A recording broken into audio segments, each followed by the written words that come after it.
Great, excellent questions. Yeah, get that a lot too. So, yeah, so the question of going like, dude, you're a Christian, and we get to know each other, but at the end of the day, do you think I'm going to hell? How do you respond to that? Well, a few thoughts. One for me is to ask, well, what do you think hell is? And to just ask them and try and get their perspective and opinion, because often I found when people start to describe and articulate it, like I'm able to sit back and go, yeah, actually, I don't believe in that either.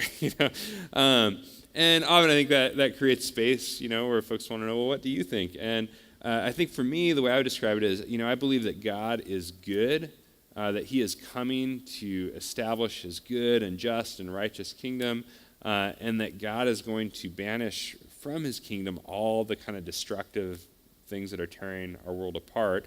And so the question that I think we're faced with is going, do we want union with God? Like Jesus has made the way open for us. Do we want union with God, or do we prefer independence? Do we prefer life on our own? Do we want worship and communion in the life of God's kingdom, or do we prefer kind of clinging to our independence and autonomy? And I think if we do prefer ourselves over God and his redemption, I think one of the scariest things is God giving us what we want, giving us that independence at that level from himself.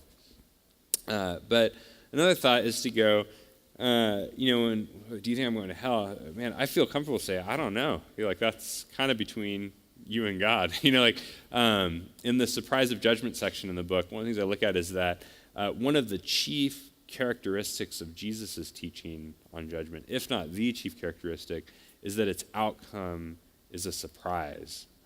That it's not everyone who went to church kind of sat in the pews is in, and everyone else is hosed and outside the kingdom.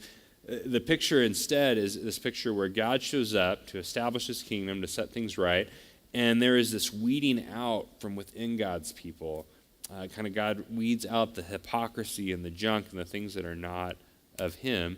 And then there's this massive gathering in from outside God's people. There are multitudes and nations that come streaming to worship and feast with the King, with Jesus. And so I really think that there's